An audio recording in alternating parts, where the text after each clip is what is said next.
Hey everybody, Lawrence here, coming at you with another quick one. Now recently I made these mushroom scattered pieces of terrain, and I included some other small stuff, but if you can see these little pieces of shell fungus I made from pine cone bits. Now I just wanted to make a short video that concentrates solely on these pine cone bits so you wouldn't have to go through a longer form video just to see that one little bit if you wanted to know how to do them. So fuck me.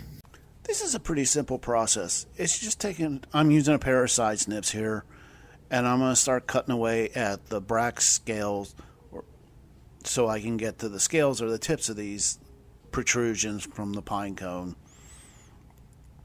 Like I said, this is really simple. Cut away like that, and then trim up the spines or whatever off the actual tip there.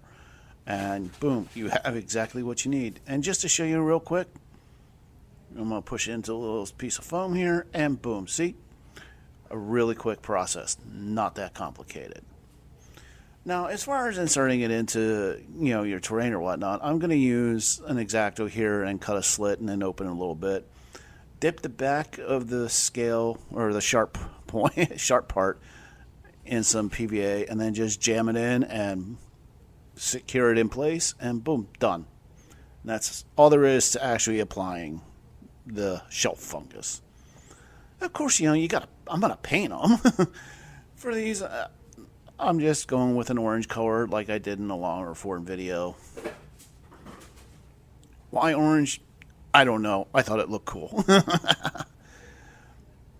This paint was a little bit on the thin side, so I actually had to go and paint it twice with the orange, but that's no big deal. You can paint it whatever color you want, and I did wind up painting the undersides a ivory color just to be a contrast, but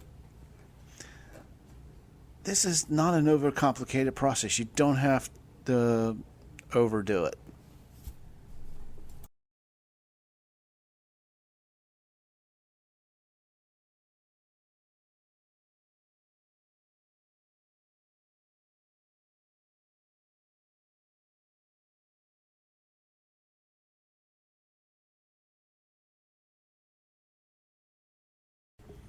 I didn't just want straight up orange, so I'm adding some black dots just to break it up. Just a little more visual interest for these. If you watched the Mushroom Scatter Terrain Part 2, you've already seen this, but I wanted to include it here. Like I said, black dots, real quick, easy. And now that the black dots are dry, I'm going to go with an ivory color and put a smaller dot inside of all the black dots. Again, just to break it up and for some more visual interest. It may make your piece pop a little bit. Again, this is not an overcomplicated process. You don't need to take something pretty simple and then make it a giant pain. But it's simple. And as you can see, it winds up looking pretty good on the pieces. And, when you're looking at it from the tabletop, like 3 foot away, they look incredibly nice. I said, keep it super simple. Hey everybody, Lawrence here, coming at you with another quick one. Now recently when I made these mushroom scatter pieces, I did a few little things that, like some mini mushrooms and also these pine cone shelf fungus bits. Now I wanted to go through with this one and just make a quick video dedicated solely to these little pine cone shelf fungus bits. That way you won't have to go through a longer form video if you just wanted to see, okay, I want to see how to do this, and it'll save you a little bit of effort. But before we get to it, I want to give a big thank you to my patrons, Dungeon Matron, Mia Geek, Corel, and Sykes. Your guys' help is always greatly appreciated, and I can't thank you enough. So alright, so let's get to it.